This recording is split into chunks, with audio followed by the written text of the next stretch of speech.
El Chequeador, tu nota. Quiero quedarme con este dato, con el analista Josué Murillo, destacar 3 de cada 10 personas nada más confían en sus partidos políticos. ¿Por qué entonces esa fidelidad partidaria en momentos en los que los miembros del partido político se han desmarcado de toda necesidad? Lo vimos durante las tormentas Eta y Iota, lo vimos en esta emergencia sanitaria. ¿Por qué siguen ese voto duro? ¿Por qué se le sigue dando la confianza a estas personas pese a todo lo que han vivido? Bueno, es una excelente pregunta y qué bueno que usted mencionó los dos huracanes, porque me hizo recordar un capítulo muy triste de esa tragedia humanitaria que vivió nuestro pueblo. Esto no lo había contado antes porque yo sí creo que, y como afortunadamente no soy político, entonces no estoy pidiendo votos ni tampoco tengo que exhibir los actos de fraternidad que tengo en el marco de mis labores. Pero cuando los huracanes fuimos a repartir ayuda a el occidente del país con una organización muy valiosa que se llama SONOC.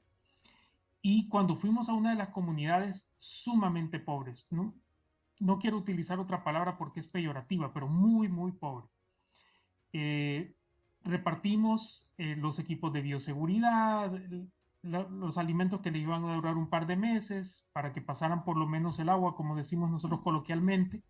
Y cuando fuimos a otra aldea, nos alcanzó uno de los ciudadanos de la primera aldea a la que fuimos y nos dijo, fíjense que llegó el alcalde a decir que esa era donación del gobierno. Nos tuvimos que regresar, reunimos a toda la ciudad, a todos los beneficiarios de esa asistencia humanitaria y les tuvimos que explicar, que aclarar de que no era una entrega del gobierno, ni tampoco del alcalde.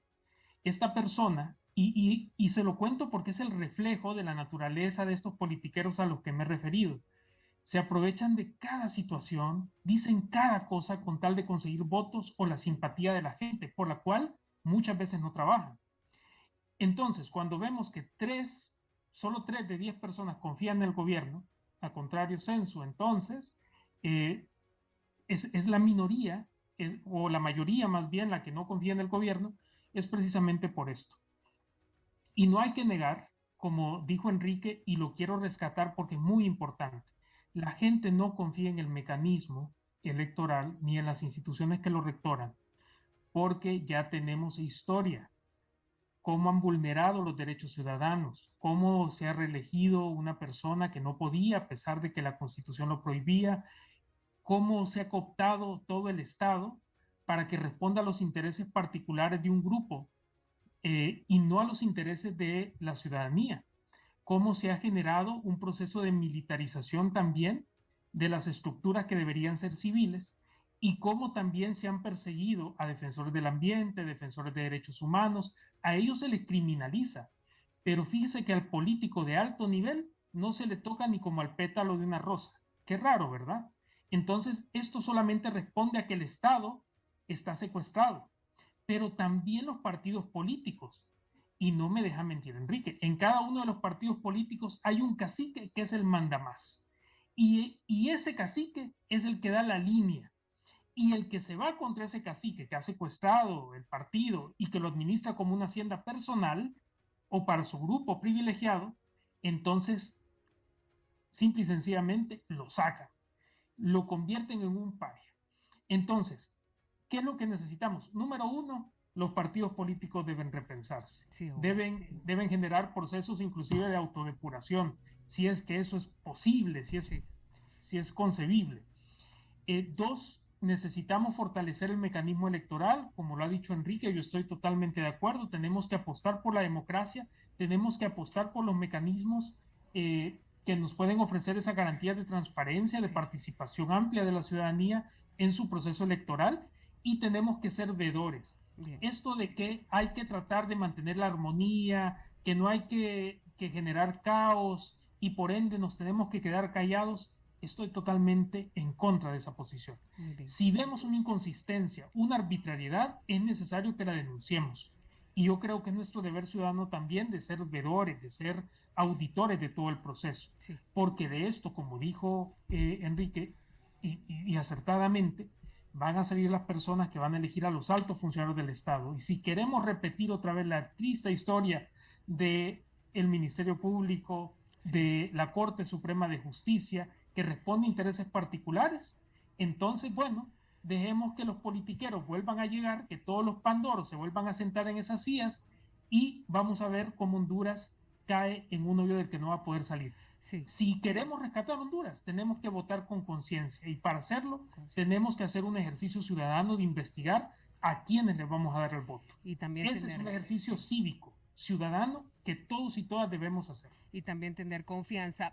Antes de ir con Magdiel Flores, abogado Sequeira, por favor, brevemente, quiero por favor destacar esto que no tiene que pasar desapercibido. Hablar de compras directas en Honduras es como chulear al diablo por los antecedentes en las demás instituciones. ¿Hay precedentes para el caso del Tribunal Supremo Electoral y qué riesgo se tendría? Por favor, brevemente por el tiempo, abogado. Mire, en otros países del mundo el poder electoral es un poder adicional. Es el poder que le da origen a los otros poderes del Estado. El soberano es el que se expresa. Y de ahí se conforma el ejecutivo, el legislativo y el judicial. Como este país es un país tan desordenado, con tanta carencia en planificación y en lo que significa presupuesto, el querer enmarcar al Consejo Nacional Electoral en los parámetros normales de otros órganos, a mi juicio, es un enorme error. Porque la práctica nos demuestra que en todos estos vaivenes políticos que se dan, siempre hay injerencia dentro del organismo electoral para quedarlo, hacer mal, para saltarlo. Y le voy a poner un ejemplo. ¿Qué pasa si 3 días antes de un proceso electoral, un servidor de 7 millones de lempiras fracasa? ¿Va a ir usted a licitación? No, no va a ir a licitación porque entonces el proceso se paró. ¿Qué debió haber hecho este organismo electoral? No estar esperando que saliera esta aprobación del presupuesto, a mi juicio, del Consejo Nacional, del Congreso Nacional de la República. Él debió haber avanzado con los fondos que tiene e ir viendo cómo va desarrollando y solventando esa problemática jurídica y política en el camino y responsabilizar a quien tiene. El órgano electoral es, a mi juicio, un órgano que tiene que estar claro de los intereses y de la realidad que se vive en el país. Ahora, si usted es parte de esa componenda y parte de esos intereses, jamás va a poder sacar adelante un proceso con la credibilidad necesaria porque a veces se tiene que ajustar a uno y a veces se tiene que ajustar a otro. Por eso, en el 2009, cuando fue la situación más crítica, fue cuando mejor salió el proceso, porque todos pensábamos en Honduras, porque la estábamos perdiendo. Hoy pareciera que no todos estamos pensando en Honduras y también estamos perdiendo a Honduras. Y además, con un ingrediente adicional, la corrupción que tanto se ha mencionado aquí ha infiltrado no solo al Estado, sino que a los diferentes partidos políticos. Y bien lo decía José, los delincuentes de todos los lados se han puesto de acuerdo para llegar a un gran arreglo porque todos necesitan guardaespaldas jurídicos. Y mientras ese esquema no se rompa, y el único que lo puede romper es el pueblo hondureño a través de un sistema libre, independiente, mayoritario que debió haber contemplado la regulación de la reelección y la segunda vuelta para que existiera esa legitimidad, la situación va a ser caminar en el Niágara en bicicleta, diría yo.